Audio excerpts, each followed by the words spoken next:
ਇੱਕ ਦੋਸਤ ਦਾ ਮੈਸੇਜ ਆਇਆ ਪਿਆ ਕਿ ਯਾਰ ਇੱਕ ਵੀਡੀਓ ਬਣਾ ਉਹਨਾਂ ਲੋਕਾਂ ਵਾਸਤੇ ਜਿਹੜੇ ਕੁਰਬਾਨੀ ਤਾਂ ਕਰਿੰਦੇ ਨੇ ਪਰ ਉਹ ਕੁਰਬਾਨੀ ਵਾਲਾ ਸਾਰਾ ਗੋਸ਼ਤ ਫ੍ਰਿਜ ਦੇ ਵਿੱਚ ਜਮ੍ਹਾਂ ਕਰਕੇ ਰੱਖ ਛੁੜਿੰਦੇ ਨੇ ਗਰੀਬੇ ਤੱਕ ਨਹੀਂ ਪੁੱਜਦੇ। मैं उनको आख्या यार मेरे घर ना एक इहो जिहा आइडिया है, अगर वो इंप्लीमेंट किया वञे तो ये ना सिर्फ गरीबे तक गोश्त पुजे सन बल्कि दरवाजे खड़का खड़का ते पुजे सन। वो मेरे को आखन पै गया यार ये जा केड़ा आइडिया साकू तो दसा। मैं कि अगर यार ये वापडा वाले ईद दे 3 दिन मुसलसल बिजली बंद कर देवन तां ना फ्रिज चल से ते ना ये गोश्त स्टोर करे सन।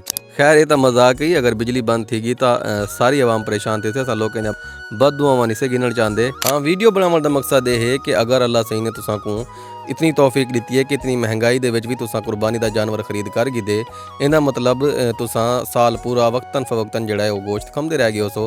तो हुण ये 3-4 दिन तुसां आप भी गोश्त खाओ, अपने गरीब रिश्तेदारें को ते नाल हमसाएं को जिहड़े कुर्बानी नहीं रख सकते पे उन्हें को भी गोश्त खवाओ। क्योंकि लाला अगर अज दे दिन भी तुहारे घर गोश्त पकदा पे ते तुहारे नाल दीवार दे हमसाए दे घर दाल पकदी पीए तो वला तुहारी भुल है कि तुहारा कुर्बानी का जानवर तुसां को पुल सिरात तो टपवे से।